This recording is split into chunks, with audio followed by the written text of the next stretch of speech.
lean on your friends.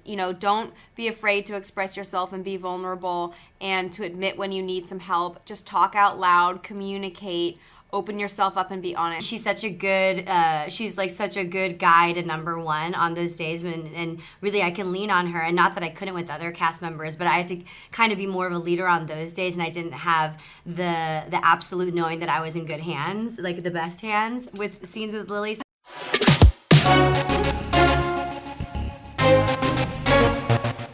Thank you so much for talking to the Quint. So my first question is to Lily, actually. You're also a producer on the show, so I'm sure you're like used to giving advice. So I wanted to kind of like go closer to your character and ask that if Lily Collins had advice for Emily, what would it be, especially for like the Camille and Gabrielle situation? Oh my gosh. Whew. Well, that situation is the trickiest, so I'm not surprised that you asked about that one. I think that we all need advice when it comes to tricky situations, but honestly, I think Emily's doing this already, but it's lean on your friends. Don't be afraid to express yourself and be vulnerable and to admit when you need some help. Just talk out loud, communicate, open yourself up and be honest, because the more you talk about things sometimes to your friends, even if it's just train of thought, the answers come to you.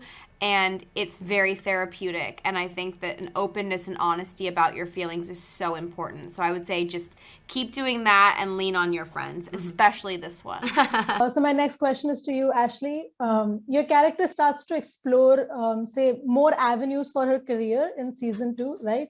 So I wanted to ask, like, how was shooting for the character and for your preparation for the role different for season 2?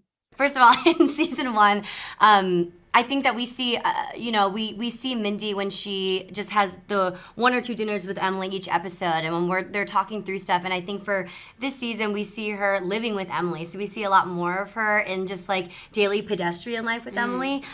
So I think there's the obvious things of there were, maybe more lines to memorize and more things in that way. I think for me, I didn't have a scene without Lily Hart, like truly in season 1, and so I was both daunted and like sad about the fact that I would have scenes without her this season.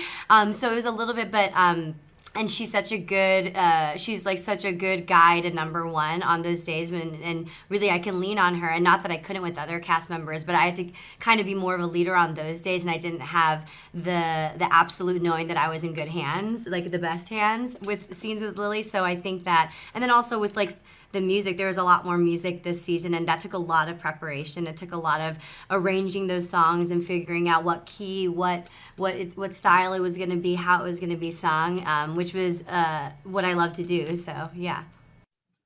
Thank you. My last question is to Lily. What was your favorite product to advertise as Emily on Emily in Paris? Oh my God! Again, no one's asked that question. That's so interesting.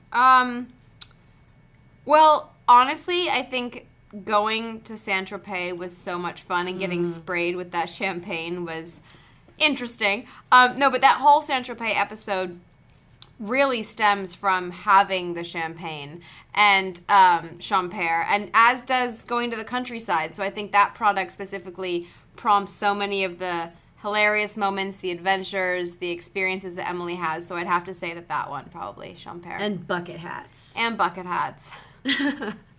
Thank you so much for talking to us, though. It was delightful. Thank you. Nice to meet you.